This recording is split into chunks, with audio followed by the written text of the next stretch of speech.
Good afternoon, Bruce. This is John from Lakeshore RV Center. I'm going to be showing you around some of the basics on the operation of the 3810 Arctic Wolf. I'm going to be walking around. One of the first things we're going to do is when we get to the campground, we're going to want to turn on the propane tanks here. Righty-tighty shuts off the tank, lefty-loosey opens those up. The green selector valve here indicates that we have propane running through the lines. So that lets you know that there's actually propane in the system. There's a little arrow right here on that. Whichever direction that's turned is the tank it's going to be drawing off of. So in this case, it's drawing off this tank right here. So that's important to note. Now, next thing we're going to do is we're going to go to the very front here, and there's what's called a battery disconnect switch. This switch here gives 12 volt with our new deep cycle battery to things like our jacks, things like our computer boards, exterior lights, and things of that nature. We have an additional tank on this side in this compartment. There's your 25-foot 50-amp power cord with your electrical adapters as well as your sewer hose. When we want to operate our jack system, all we simply have to do is come over here to power that up. Just hit our power button. This will control the up and down of our front jacks, and of course we can scroll through that using that. We want to auto level, we just hit that right there. This will also walk you through the operations. There are detailed instructions there. There are motion sensor lights in that storage compartment as well. Those will activate automatically. On the outside here, we've got our fresh water fill. We've got our city water connection, which we use a white water drinking hose, our black tank flush.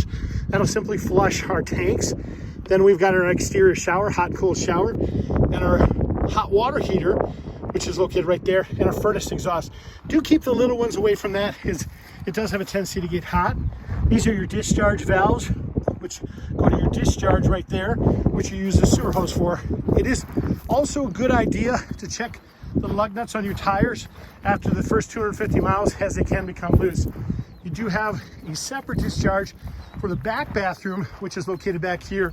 And then this is, of course, where you hook your 25-foot 50-amp power cord to. Here's your rack on the back. That simply folds down by pulling out those pins. Up top here, you've got a camera all the way up top there. You can scan in a QR code. That QR code will activate that camera and for your phone. Here's another black tank flush. I'm going to walk you around the outside here real quick. Always want to close these, put them in front of the doors as you're traveling. You do have a quick connect, which is located right down here for your propane for an outside stove from your kitchen. We're going to walk you around the outside here. Good reminder again, after the first 250 miles, do make sure you check the lug nuts on those tires. Right here, as you walk in the main door, is your power converter, or what you would reference as your fuse box. 110 are your breakers, 12 volt are your fuses. Motion sensitive activated lights, and your keypad is activated by motion as well. Controls putting in and out of the awning. This controls your slides going in and out, your interior lights. Notice we just turned those on. Shows your battery condition, turns on your water heater, and this slides out your various slides. So real straightforward. I'm going to shut those off so we don't drain your batteries. This just shows you that your solar panel is working and it's charging your battery. This right here is for your furnace and air conditioner. Simply hit the bottom button. A little snowflake will, or it'll say cool will appear. That's your air conditioner. And then you control the temperature setting. Scroll through that again, your heat, and then that'll just shut it off. Once again, motion sensor activated lights here. You do have a ground fault plug. If for whatever reason your 110 plug quits working, do check those. They do have breakers built into those, and if they are tripped, that won't function.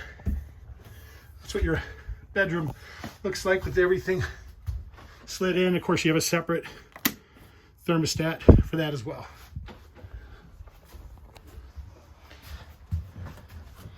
Your keys are located around your kitchen faucet. Your stove is a very simple operation here. What we're going to do is turn that to a little flame. Then all we're going to do is twist that and it ignites automatically. Very, very simple. Your operation for your refrigerator and freezer, they're controlled with that little knob right there. You just set it to the desired temperature setting and you're good to go.